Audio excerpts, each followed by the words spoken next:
बनावट धनादेशांचा वापर करून जिल्हा परिषदेची 57,4,00,000 रुपयांची रक्कम हडप करण्याच्या कटातील झारीतील शुक्राचार्य कोण याची चर्चा आता जिल्हा परिषदेत सुरू झाली आहे। एवढी मोठी रक्कम बनावट धनादेशाद्वारे काढण्याचं धाडस जिल्हा परिषदेच्या वित्त विभागातील किंवा जिल्हा मध्यवर्ती बँकेतील कुणा माहितगाराच्या मदतीशिवाय कुणी करू शकणार नाही अशी चर्चा सध्या रंगली आहे। कोणत्याही बँकेत त्रयस्थाला कोणत्या खात्यात किती रक्कम आहे, धनादेशाचा क्रमांक किती आहे हे सांगितलं जात नाही, पण या प्रकरणात जिल्हा परिषदेकडील कोट्यवधी रुपयांची शिल्लक असलेले खाते क्रमांक आणि धनादेशाचे क्रमांक फसवणूक करणाऱ्याकडे गेले कसे असा प्रश्न उपस्थित होत असून शाहूपुरी पोलीस त्या दिशेने तपास करतायत।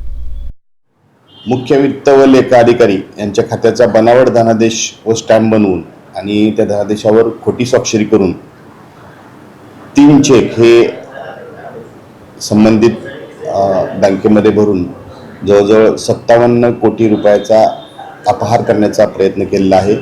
परंतु ही बाब जिल्हा परिषदेच्या लक्षात आल्यानंतर त्यांनी तात्काळ ती खाती थांबवलेली आहेत, गोठवलेली आहेत आणि या गुन्ह्याचा तपास आदरणीय पोलीस अधीक्षक यांच्या मार्गदर्शनाखाली तसेच उपविभागीय पोलीस अधिकारी सर यांच्या मार्गदर्शनाखाली PSI अभिजित पवार हे करीत आहेत। दरम्यान जिल्हा परिषदेतील प्राथमिक शिक्षण विभागातील शालेय पोषण आहारामध्ये सुमारे 30 लाख रुपयांचा घोटाळा काही महिन्यांपूर्वी उघडकीस आला होता।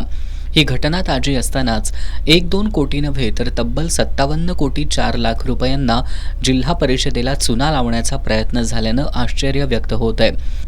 या डल्ला मारण्याच्या प्रकाराचा घटनाक्रम बघता मुख्य लेखा आणि वित्त अधिकारी यांच्या खात्याचा बनावट धनादेश आणि स्टॅम्प बनवून या धनादेशावर खोटी स्वाक्षरी करण्यात आली आहे। याशिवाय संबंधित बँकेत हा धनादेश भरून रक्कम हस्तांतरित आली होती, पण वित्त विभागाच्या सतर्कतेमुळे रक्कम हडप होण्यापासून वाचली असली तरी रक्कम हडप करण्याचा हा कट शिजला कसा आणि त्यात कुणाकुणाचा सहभाग आहे हे लवकर स्पष्ट होणं गरजेचं आहे।